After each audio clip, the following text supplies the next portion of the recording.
छत्तीसगढ़ की खूबसूरत वादियाँ। आज हम आए हैं मरवाही से, निकले हैं।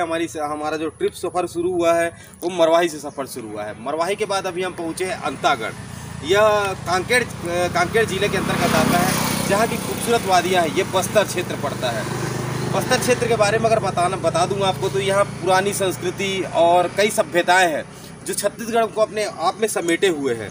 यहाँ पर हम जब गुजर रहे थे तो हमारे पत्रकार साथी हमारे मित्र हैं, हमसे मुलाकात हुई तो बस्तर के बारे में जानने की कोशिश करते हैं। क्या है बस्तर की संस्कृति, कैसी सभ्यताएं हैं यहाँ पर, कैसे यहाँ आदिवासी अपना जीवन यापन करते हैं और क्या है इनकी ज़रूरतें और किस तरीके से ये अपने जीवन को, संघर्षमय जीवन को जीते हैं। हमारे साथ जुड़े हैं विनीत सक्सेना, या इंडिया 24 के पत्रकार हैं। इनसे जानने की कोशिश करते हैं कि क्या है बस्तर, क्या लगता है बस्तर। आज हम लोग आए हैं, क्या है बस्तर की संस्कृति। अबुझमाड़ एक एरिया पड़ता है यहाँ पे, कितने ज़िले हैं यहाँ पर, किस तरीके से यहाँ पर खूबसूरती है और आदिवासियों का जीवन कैसे यहाँ पर चलता है। देखिए, मैं सबसे पहले तो आपको बस्तर के बारे में बता दे रहा हूँ। बस्तर के चूँकि हम इस वक्त आप जो खड़े हैं कांकेर जिला का अंतागढ़, और अंतागढ़ है यह, और बस्तर संभाग के अंदर अगर बात करी जाए तो 7 जिले इसके अंतर्गत आते हैं। और बस्तर एक अपनी एक सभ्यता, अपनी एक संस्कृति, इसकी एक पहचान है बस्तर अपने एक, शायद आप बात करें कि बस्तर के पहनावे की बात करें, बस्तर के खान पान की बात करें, बस्तर के रीति रिवाज की अगर हम बात करते हैं तो बस्तर खुद एक अपनी एक पहचान रखता है, उसकी एक अद्वितीय पहचान है। और मैं आपको बता दूं कि विगत अगर 2 दिन के पहले की बात करें तो सीएम साहब को जब जगदलपुर का एक दशहरा पर्व जिसमें वो पहुंचे हुए थे, क्योंकि बस्तर की संस्कृति को उजागर करना, इस पटल के माध्यम से बस्तर को एक अच्छी जगह सजोना, क्योंकि बस्तर एक ऐसी जगह है जहाँ पे विदेशी को लोग भी पहुँचते हैं और बस्तर की संस्कृति को जानने का प्रयास करते हैं, क्योंकि प्रकृति ने जो बस्तर को दिया शायद और दूरांचल क्षेत्रों में आपको ये तस्वीर नहीं मिलेगी। और बस्तर क्या होता है, प्रकृति का पूजक। बस्तर एक जो आदिवासी समुदाय है, और आदिवासी समुदाय के साथ बात करेंगे कि हर वर्ग, चाहे वो पिछड़ा वर्ग है, हर वर्ग के लोग यहाँ रहते हैं और संस्कृति की यहाँ पूजा होती है। और ये यहाँ के जो रीति रिवाज और वृक्षों का रोपण और वृक्षों की जो यहाँ के रक्षा करना, ये बस्तर एक अपनी जगह में एक अहमियत रखता है। और बस्तर के बारे में बहुत कुछ और मैं बताऊँगा। 40 दिन का दशहरा मनता है, बताते हैं यहाँ पर कि बस्तर का दशहरा 40 दिन मनता है। नहीं, बस्तर का दशहरा 75 दिन का मनता है। 40 दिनों का नहीं, बस्तर का दशहरा 75 दिन का मनता है। और जब आपका यहाँ से जब माता जी का वो निकलता हुआ है, रथ यात्रा निकलती है, उस बात बस्तर की ये जो दशहरा की वहाँ से पर्व चालू हो जाता है। तो बस्तर का जो पर्व है वो 75 दिनों का रहता है। तो बस्तर जो पर्व है वो अपनी एक संस्कृति को, वहाँ पे राजा जो बस्तर की अगर बात करें जगदलपुर के, तो महाराजा खुद वहाँ पे, क्योंकि एक संस्कृति है, राजा भंजदेव का एक पूरा बस्तर कहा जाता है कि राजा भंजदेव में, और ऐसी बहुत सारी यहाँ की बस्तर की जो संस्कृतियाँ हैं। बस्तर खास तौर पे मैं आपको बता दूँ, थोड़ा सा बस्तर की कुछ तकलीफ़ें हैं। नक्सलवाद क्षेत्र से बस्तर थोड़ा ग्रसित है और बस्तर के जो आम जन हैं विकास की तस्वीरों की राह आज भी वो टेक रहे हैं। तो कुछ सारी ऐसी तकलीफ़ें हैं और बस्तर इसी के लिए लड़ भी रहा है। चाहे अगर अंतागढ़ की बात करें तो अंतागढ़ भी आज जिला मुख्यालय के लेकर लगातार एक लड़ाई की जा रही है, क्योंकि जो तस्वीरें जो मुख्यालय में बात करके सूबे के जो बड़े बड़े मंत्री बैठे हुए हैं, बड़ी बड़ी बातें जरूर होती हैं कि मंचों में कि डेवलपमेंट किया जाएगा, लेकिन शायद आज बस्तर की अगर बात करें तो बस्तर में तस्वीरें नहीं बदल रही हैं। जो विकास आप मरवाही में देख रहे होंगे शायद वो बस्तर के अंदर नहीं है। आज भी जल पानी, सड़क, बिजली, ऐसी मूलभूत सुविधाओं से शायद बस्तर बहुत दूर है। सड़कें तो काफ़ी अच्छी थी यहाँ पर, जब आने के बाद देखने के बाद पता चला तो सड़कें काफ़ी दुरुस्त थी। कंपेरिजन बिटवीन अगर मरवाही की बात करेंगे तो मरवाही से काफ़ी अच्छी सड़कें मिली हमको। और कुछ जगह बीच में सड़कें ख़राब थी, तो वो तो जेन्युइन चीज़ें हैं जो हर जगह ख़राब चली रही हैं। और खूबसूरत वादियाँ देखने को मिली। और साथ ही यहाँ पर जो बस्तर के लोग बताते हैं, एक नक्सली एक समस्या है, नक्सलवाद एक समस्या है। ये गाँव के लोग होते हैं, कहाँ से आते हैं नक्सली लोग, ये कौन लोग हैं, इनको कौन इस तरीके की शिक्षा देता है कि ये नक्सलवाद में ज्वाइन करते हैं, क्या है नक्सलवाद। देखिए, सबसे पहले तो आपने जो बात की कि हमने जो सड़क देखी और सड़क बड़ी अच्छी थी, मरवाही की आपने बात की। मैं आपको बता दूँ, आप मुख्यालय में बैठे, तस्वीर मुख्यालय की नहीं, अंदरूनी क्षेत्र है, ग्रामीण अंचल। तो ग्रामीण अंचल जो आदिवासी बहुल क्षेत्र के लोग जो जहाँ निवास करते हैं वो ग्रामीण अंचल, वहाँ पे मुख्य धारा वहाँ नहीं रहती।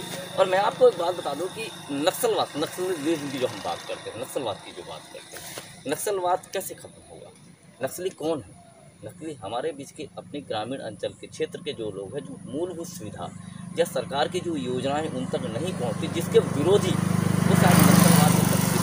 तो कहीं ना कहीं इसके लिए जिम्मेदार सरकार, बिल्कुल सरकार इस पर बहुत बड़ी, सरकार को गंभीर होना होगा। और शिक्षा एक बेहतर रास्ता है, कि जब लोग शिक्षित होंगे तो नक्सलिज्म, जिस प्रकार का नक्सलवाद लोग बोलते हैं जब शिक्षित होंगे, एजुकेटेड होंगे, तो वो इस बात को समझेंगे कि नक्सलवाद क्या है, मूलभूत सुविधाएं क्या है। सरकार को योजनाएं मिलनी चाहिए जो ग्रामीण। बस्तर का अगर मैं साक्षरता दर की बात करूं कि बस्तर में अगर साक्षर लोग कितने हैं, क्या स्कूलों की स्थिति क्या है, शिक्षा पद्धति क्या है, क्या यहाँ के लोग स्कूलों की व्यवस्थाएं ठीक है यहाँ पे? मैं आपको बता दूं, अगर आप शिक्षा की बेहतर बात करते हैं तो अंतागढ़ ब्लॉक के अंदर 70 से 90 स्कूल ऐसे होंगे जो सिर्फ झोपड़े में चलते हैं।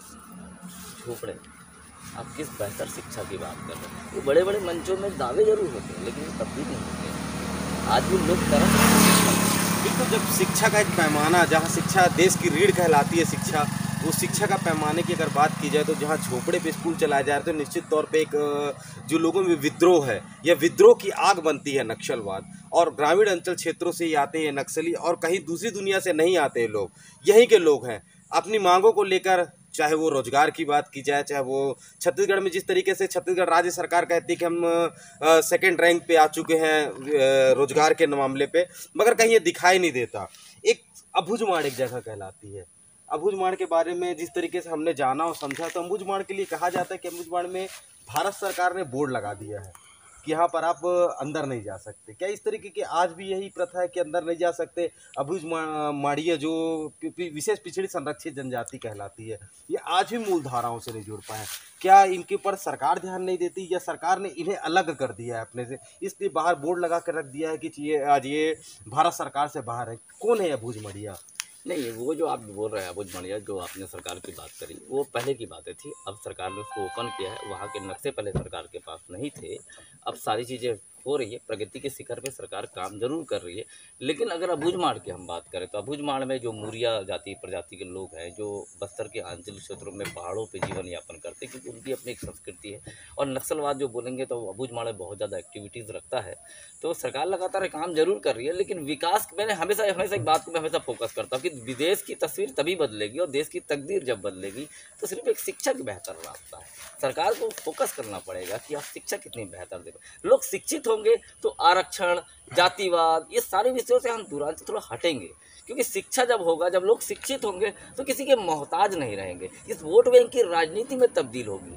तो शायद आज अबूझमाड़ की अगर हम बात करें, अबूझमाड़ की तस्वीरें अब बदल रही है, प्रयास हो रही है। और अबूझमाड़ की मैं आप जो बात कर रहे हैं, अबूझमाड़ खासतौर पर नारायणपुर के अंदरूनी क्षेत्र में, चाहे ओरछा की बात करें, ये जो क्षेत्र है ये अबूझमाड़ एरिया है। लोग आज भी उसकी अपनी एक तस्वीर है, वहाँ के अपने एक लोग हैं जो संस्कृति है और जो प्रकृति के पूजक हैं, उनकी रक्षा करने के लिए वो लगातार वहाँ पे अग्रसित है भी। सरकार के डेवलपमेंट की अगर बात करते हैं तो सरकार का जो डेवलपमेंट वहाँ तक होना था वो अभी तक नहीं हो पाया। हालांकि 75 साल आज़ादी के हो गए, तस्वीर बदलने का प्रयास जरूर किया जा रहा है, लेकिन जो होनी थी आज़ादी के 75 साल के बाद, क्योंकि जब मतदान करता है कोई आदमी, मत का उपयोग कर सकता है, जब मतदान आप ले सकते हैं, तो मैं समझता हूँ कि उस व्यक्ति को एक एक अधिकार, सरकार की सारी योजनाओं का अधिकार लेने का वो हकदार है। और सरकार शायद इस पर गंभीर नहीं है। और मैं इस आप लोगों के माध्यम से, आपके BCC न्यूज़ के माध्यम से मैं एक निवेदन करूंगा, जो सत्ताधारी हैं, चाहे सरकार किसी की भी हो, मतदान अगर कोई व्यक्ति करता है तो उस बात का उत्तराधिकारी होता है कि हर मतदाता को तो सरकार की सारी योजनाओं का लाभांश मिलना चाहिए। क्योंकि अगर बस्तर के आंचलिक क्षेत्र में अगर कोई ग्रामीण बैठा हुआ है तो वही है जो मारवाही में बैठा है, वही वो व्यक्ति है जो रायपुर में बैठा है। जब रायपुर का व्यक्ति अगर अधिकारों अपने हक ले सकता है तो बस्तर के अंचल में एक आदिवासी उस अधिकार का क्यों नहीं ले सकता? उसके अधिकारों का हनन क्यों? ये सवाल रहता भी है। एक सबसे बड़ा सवाल है, बस्तर के आदिवासियों के जो जीवन जो है उनके विकास का हनन क्यों, एक बड़ा सवाल है। और चूंकि बस्तर क्षेत्र जो है वो आदिवासी अंचल क्षेत्र भी है। शिक्षा की बात की इन्होंने, शिक्षा निश्चित तौर पर किसी भी देश की अगर आगे बढ़ाना है, विकास के पैमाने तय करना है, तो निश्चित तौर पर शिक्षा एक सशक्त माध्यम है जिसके जरिए से देश के और प्रदेश की और यहाँ के क्षेत्रों की धाराएं बदली जा सकती है और कई यहाँ पे विकास के सोपान गढ़े जा सकते हैं। हमारे साथ और भी लोग जुड़े हैं। क्या नाम है सर आपका? अनिमेश शर्मा जी। शर्मा जी, ये जहाँ पर हम खड़े हैं अंतागढ़ क्षेत्र है, क्या लगता है कि शिक्षा की स्थिति आज भी अंतागढ़ में भी ऐसी ही है? शिक्षा की स्थिति अगर देखा जाए तो पूरे बस्तर अंचल में लगभग एक समान है। यहाँ पर स्कूल नहीं है, स्कूल तो हैं मैंने झोपड़े पे लग रहे हैं, स्कूल में शिक्षक नहीं है। 6-6, 7-7, 8-8 क्लासों में मिडिल स्कूल से एक शिक्षक के बच्चे 8-8 क्लासों में। तो शिक्षा का स्तर तो वास्तव में काफ़ी दुर्भाग्यजनक है आज़ादी के इतने साल के बाद भी, कि एक शिक्षक के भरोसे ही स्कूल चल रहा है। और उस स्कूल में एक ही शिक्षक पहली से लेकर 8वीं तक के बच्चों को पढ़ा रहा है। किसी किसी स्कूलों में तो शिक्षक भी नहीं है। ये स्थिति बहुत लंबे समय से यहाँ पर है और इसका बहुत दुष्परिणाम जो है क्षेत्र के जो युवा हैं उन पर पड़ रहा है। क्या बस्तर के अलावा अंतागढ़ क्षेत्रों में भी नक्सलवाद की समस्या है यहाँ पे? नक्सलवाद लगभग पूरे बस्तर पर है, कहीं पर नकारा नहीं जा सकता कि नक्सलवाद नहीं है, बल्कि अब तो ये बस्तर से निकलकर धमतरी और गरियाबंद और दूसरे ज़िलों में भी, जो ज़िले मतलब जिनकी सीमाएं लगती हैं बस्तर क्षेत्र से, वहाँ पर भी प्रभावी रूप से अपनी उपस्थिति दर्ज करा है। बिल्कुल, नक्सलवाद एक गंभीर समस्या है। झीरम घाटी कांड, एक झीरम घाटी कांड का लगातार उल्लेख आता है और झीरम घाटी कांड में एक निर्मम हत्या, लोग यहाँ पर मारे गए थे। कई राजनीतिक दल के लोग यहाँ पर, कई कद्दावर नेता, महेंद्र कर्मा जैसे लोग थे।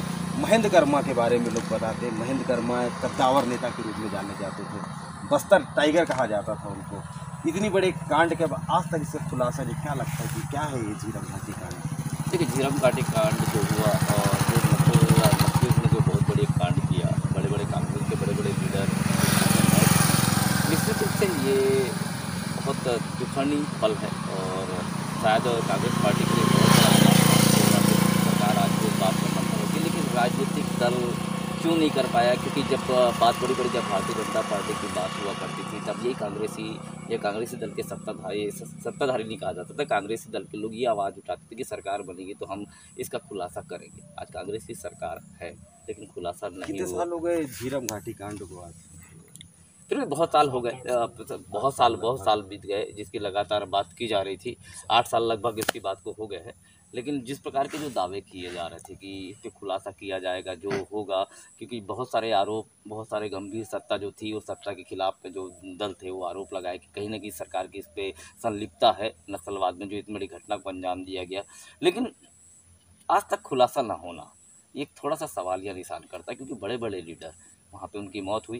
क्योंकि जैसा भी रहा हो, नक्सलवाद जो एक समस्या रही है वो बहुत गंभीर विषय रहा है, लेकिन अगर सत्ताधारी को, सरकारें बदली लेकिन विषय और जो खुलासे होने थे शायद वो तस्वीर आज तक नहीं बदली। लोगों को जिस बात को जानना था, लोग जिस बात की इंतजार कर रहे थे कि शायद तस्वीर बदलेगी, इसकी खुलासा होंगे, वास्तविकता इसकी हकीकत क्या है, लेकिन आज तक लोगों को ना मिलना एक सवालिया निशान जरूर है सत्ताधारियों पे आज।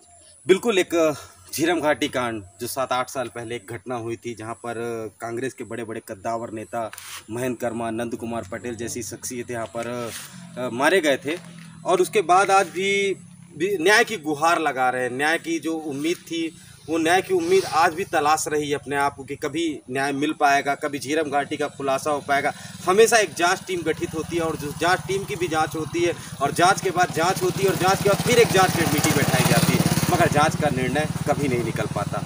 शिक्षा की बात की जाए तो निश्चित तौर पर शिक्षा का पैमाना है यहाँ पर, जिस तरीके से झोपड़े में स्कूल लगाया जा रहा था, निश्चित तौर पर अगर विकास के अगर सोपान आपको गढ़ने हैं तो शिक्षा के हालात बदलने होंगे, शिक्षा का तरीका बदलना होगा और लोगों को शिक्षित करना पड़ेगा, ताकि आप नक्सलवाद जैसी समस्याओं से निजात पा सकते हैं। ये ग्रामीण लोग हैं। मेरे ख्याल से जहाँ तक मैं समझ पा रहा हूँ कि आंध्रा से बॉर्डर लगता है, आंध्रा के बॉर्डर की वजह से नेटवर्किंग को अगर रोका जाए यहाँ पर, तो नक्सलवाद की समस्या को रोकने का एक बहुत अच्छा प्रयास किया जा सकता है।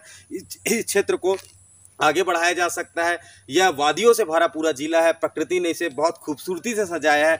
निश्चित तौर पर अगर यहाँ पर विकास की गाथाएं गढ़ी जाएंगी तो यह क्षेत्र अपने आप में एक अलग गौरव और प्रदेश और देश में अलग गौरव स्थापित कर पाएगा। Sushant Gautam, BCC news, Korla Pendra, Marwahi.